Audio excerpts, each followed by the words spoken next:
বিচারের শুদ্ধতার জন্য আন্তর্জাতিক অপরাধ ট্রাইব্যুনালের অন্তর্বর্তীকালীন আদেশের বিরুদ্ধে আপিলের বিধান রাখা হয়েছে বলে জানিয়েছেন আইন উপদেষ্টা ডক্টর আসিফ নজরুল। ট্রাইব্যুনালের মূল ভবনের সংস্কার কাজ দেখতে গিয়ে তিনি একথা বলেন। এতে ট্রাইব্যুনালের বিচার কাজে গ্রহণযোগ্যতা বাড়বে বলে মনে করেন সিনিয়র আইনজীবীরা।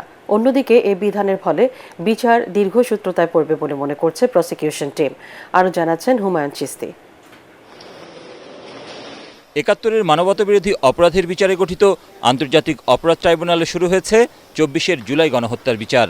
তবে ট্রাইব্যুনাল পুনর্গঠনের আগে ছাত্র জনতার দাবির প্রেক্ষিতে ট্রাইব্যুনাল আইন সংশোধনের উদ্যোগ নেয় অন্তর্বর্তীকালীন সরকার। সেই ধারাবাহিকতায় বুধবার আন্তর্জাতিক অপরাধ ট্রাইব্যুনাল আইনের সংশোধনীর খসড়া অনুমোদন দেয় উপদেষ্টা পরিষদ। সংশোধিত আইনে বিদেশি আইনজীবী নিয়োগের সুযোগ রাখা, দেশের বাইরে সংঘটিত অপরাধ আমলে নেওয়া সহ ট্রাইব্যুনালের অন্তর্বর্তী আদেশের বিরুদ্ধে আপিল করার সুযোগ রাখা হয়েছে। বৃহস্পতিবার সকালে ট্রাইব্যুনালের মূল ভবনের সংস্কার কাজ দেখতে আসেন আইন ও গণপূর্ত উপদেষ্টা। পরে আইন উপদেষ্টা ট্রাইব্যুনালের অন্তর্বর্তী আদেশের বিরুদ্ধে আপিলের বিধান রাখার কারণ জানান। এটা বিচারের শুদ্ধতার জন্য করা হয়েছে এবং খুব সীমাবদ্ধ ক্ষেত্রে। ট্রাইব্যুনালে আপিলের বিধান সংযোজনকে সাধুবাদ জানিয়েছেন সিনিয়র আইনজীবীরা। বলছেন, এর ফলে মানবতাবিরোধী অপরাধের বিচার দেশে বিদেশে আরও বেশি গ্রহণযোগ্যতা পাবে।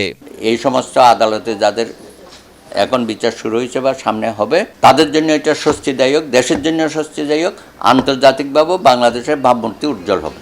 তবে ট্রাইব্যুনালের প্রসিকিউশন টিম বলছে, এ সুযোগের অপব্যবহার করতে পারে আসামি পক্ষ। সেক্ষেত্রে দীর্ঘায়িত হবে বিচার কাজ।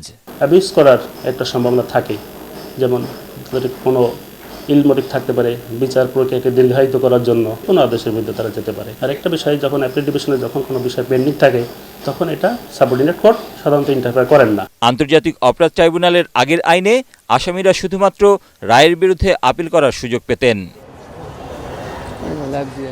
হুমায়ুন চিস্তি, এটিএন বাংলা, ঢাকা।